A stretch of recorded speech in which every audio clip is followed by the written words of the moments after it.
नमस्कार साथियों, CGPSC village expert में आप सभी का स्वागत है। और हमारे सेगमेंट चल रहे थे असिस्टेंट प्रोफेसर इंटरव्यू के लिए। तो इस बार ये वीडियो आने में थोड़ा सा लेट हुआ। काफ़ी समय से हिस्ट्री सब्जेक्ट को लेकर के डिमांड आ रही थी।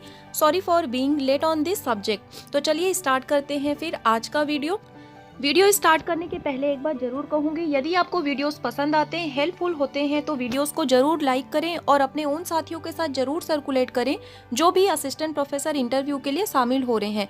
और जो भी चैनल पर फर्स्ट टाइम विजिट कर रहे हैं, चैनल को ज़्यादा से ज़्यादा सब्सक्राइब करें ताकि कोई भी वीडियोस आपके मिस ना हो, प्रॉपरली आपको नोटिफिकेशन मिलता रहे। तो चलिए फ्रेंड्स, स्टार्ट करते हैं आज का वीडियो। आप लोगों को पता ही है, इतिहास एक वृहद विषय है। प्रत्येक कालखंड की अपनी एक अलग ही विशेषता है। ऐसे में बहुत ही मुश्किल है कि इंपॉर्टेंट क्वेश्चन निकालना और आप लोगों को देना। कुछ भी टॉपिक से कुछ भी पूछा जा सकता है। ऐसे में प्रयास करूंगी कि आपकी मैं थोड़ी बहुत मदद कर पाऊँ। इस विषय को मुख्य रूप से 3 भागों में बांटकर पढ़ा जाता है, प्राचीन, मध्य और आधुनिक। तो पहला क्वेश्चन यहीं से ही क्रिएट किया जा सकता है कि कौन सा भाग आपको सबसे ज्यादा पसंद आता है और क्यों। तो हर स्टूडेंट के लिए इसका आंसर अलग अलग होगा। किसी को प्राचीन पसंद आएगा, किसी को मध्य और किसी को आधुनिक। तो क्यों पसंद आता है, इसका जवाब आपको जरूर तैयार कर लेना चाहिए। और इसी के साथ ही यदि आप एक महिला हैं तो हर काल में स्त्रियों की दशा क्या रही है, इसका मूल्यांकन भी आपको जरूर करना चाहिए और कुछ विदुषियों के नाम भी आपको जरूर ध्यान में रखना चाहिए। अगला इंपॉर्टेंट एरिया आता है साहित्य, कला और संस्कृति का। तो प्राचीन और मध्यकालीन जो भी प्रमुख साहित्य, कला, संस्कृति थे, इनको एक नज़र देखिएगा। फिर आगे आते हैं जैन और बौद्ध धर्म पर।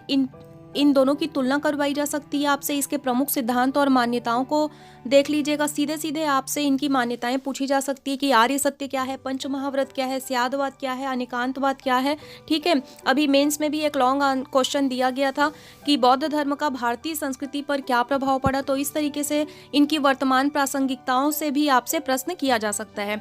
आगे बढ़ते हैं फिर कि मध्यकालीन विदेशी आक्रमण जो हुए उस दौरान भारत असफल क्यों रहा है। इस प्रकार की समीक्षा आपसे करवाई जा सकती है। मध्यकालीन भारत के जो प्रमुख शासक रहे हैं उनको एक नज़र देखिएगा।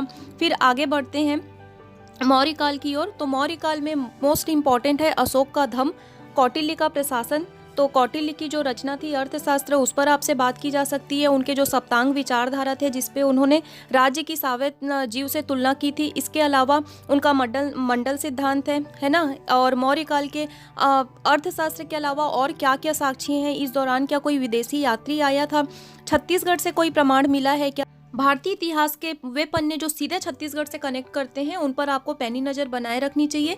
अगला है गुप्त काल। तो गुप्त काल से चंद्रगुप्त विक्रमादित्य के जो 9 रत्न हैं वो 9 रत्न के नाम आपको रटंत होने चाहिए। गुप्त काल को स्वर्ण युग क्यों कहा जाता है, इस टाइप के क्वेश्चन किए जा सकते हैं। अगला है भक्ति आंदोलन। तो भक्ति आंदोलन से आप क्या समझते हैं, ये क्या है, उदय के क्या कारण थे। निर्गुण और सगुण जो संत हैं उनके नाम आपको सेपरेटली कुछ लोगों के नाम आपको ध्यान में होने चाहिए। फिर अगला है प्रसिद्ध शासक। तो जितने भी प्रसिद्ध शासक आपकी नज़र में जो भी रहे हैं उनको देख लीजिएगा। जैसे शिवाजी हैं, फिर शेरशाह सूरी, अकबर महान है ना। तो अकबर को महान क्यों कहा गया, शिवाजी के जो अष्टप्रधान थे, छापामार जो युद्ध प्रणाली है उससे आप क्या समझते हैं। शेरशाह सूरी का मूल्यांकन आपसे करवाया जा सकता है। अकबर को राष्ट्रीय शासक के रूप में स्थापित किया गया है।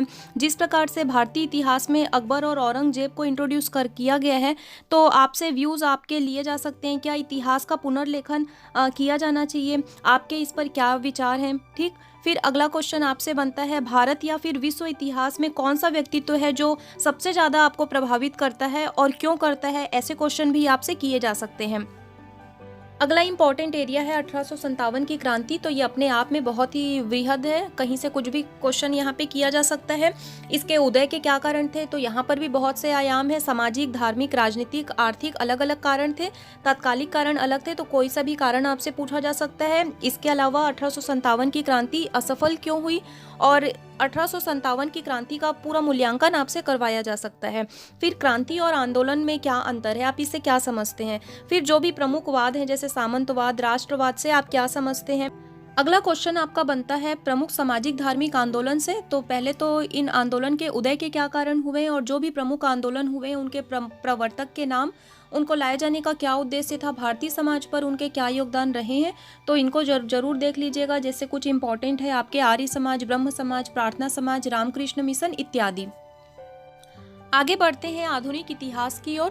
तो इस कालखंड की प्रत्येक घटनाएं, हर आंदोलन अपने आप में बहुत ही महत्वपूर्ण है, चाहे जलियांवाला बाग हत्याकांड हो, रोलेट एक्ट, असहयोग आंदोलन, खिलाफत आंदोलन, सविनय अवज्ञा आंदोलन, व्यक्तिगत सत्याग्रह, भारत छोड़ो आंदोलन, हर चीज इंपॉर्टेंट है। और छत्तीसगढ़ में इन आंदोलनों का क्या प्रभाव हुआ है, तो इस पार्ट को आप पूरा छत्तीसगढ़ से कनेक्ट करके आपको पढ़ना चाहिए। इंटरव्यू में शामिल होने वाले का जिला यदि किसी विशेष स्वतंत्रता सेनानी से यदि संबंधित है तो फिर आपके लिए तो स्पेशली क्वेश्चन आपसे किए ही जाएंगे, जैसे धमतरी जिला हो या फिर बलौदाबाजार जिले से वीर नारायण सिंह जी के बारे में, है ना। और धमतरी जिला तो काफ़ी सक्रिय रहा है, यहाँ से काफ़ी स्वतंत्रता सेनानी रहे हैं, तो आप लोगों के लिए तो स्पेशली यहाँ से क्वेश्चन होंगे। आगे महत्वपूर्ण एरिया बनता है आपके प्रमुख व्यक्तित्व वाले पार्ट से।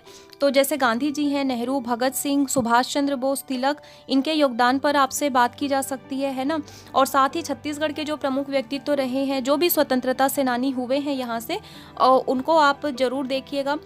कम से कम वे नाम तो जरूर आपको करने चाहिए जिनके नाम पर छत्तीसगढ़ सरकार के द्वारा राज्य स्थापना पर पुरस्कार दिए जाते हैं। तो इतने नाम आपके लिए मोर देन सफिशिएंट होंगे। आगे भारत और छत्तीसगढ़ के अलावा वर्ल्ड हिस्ट्री का पार्ट आपको देखना है। हिटलर और मुसोलिनी के बारे में आपको पढ़ना होगा। इसके अलावा फर्स्ट वर्ल्ड वॉर और जो सेकेंड वर्ल्ड वॉर हुआ है वो, है ना। और इसके अलावा आपसे इतिहास से आपको क्या सीखने मिलता है, एक जनरल सा क्वेश्चन है। और एक वाक्य है कि इतिहास स्वयं को दोहराता है, तो इस वाक्य को जस्टिफाई करने के कुछ उदाहरण अपने जहन में जरूर रखिएगा। इन सब के अलावा जो कुछ छूट रहा है वो है भारतीय राष्ट्रीय कांग्रेस का स्वतंत्रता आंदोलन के लिए क्या योगदान रहा, फिर प्रमुख जो किसान आंदोलन हुए हैं और आदिवासी आंदोलन हुए, क्रांतिकारी आंदोलन हुए, इनके क्या योगदान रहे, और प्रमुख जो भी नेतृत्वकर्ता रहे हैं उनके बारे में आपसे क्वेश्चन किए जा सकते हैं। तो आज के वीडियो में मेरी ओर से इतना ही। बाकी आप अपने सब्जेक्ट के एक्सपर्ट तो स्वयं हैं ही, फिर भी छोटे से वीडियो में आपके वृहद विषय को मैंने समराइज करने की गुस्ताखी की है। आई होप वीडियो आपके लिए हेल्पफुल रहा हो, और यदि वीडियो आपको पसंद आया हो तो वीडियो को ज़्यादा से ज़्यादा लाइक करें, शेयर करें और चैनल को सब्सक्राइब जरूर किया करें। इससे कुछ खास नहीं होता, बस मुझे छोटी सी मोटिवेशन मिलती है कि आप लोगों के लिए मैं अच्छे वीडियो बना पाती हूँ।